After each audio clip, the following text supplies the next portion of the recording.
kasi guys eh.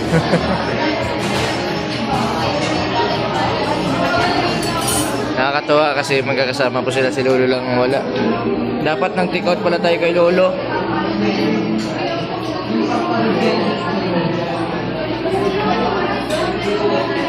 Minsan lang po makabanding ni Lola yung dalawa niyang apo. Lola, masaya ka nakasama mo yung dalawa? Oo, kasi may lang si kasi dun sa Dilakad na natin. Ayun lang yung nakauwi. Ngayon na nakauwi. Kaya para pinagbigyan sa trabaho sa pamilya niya.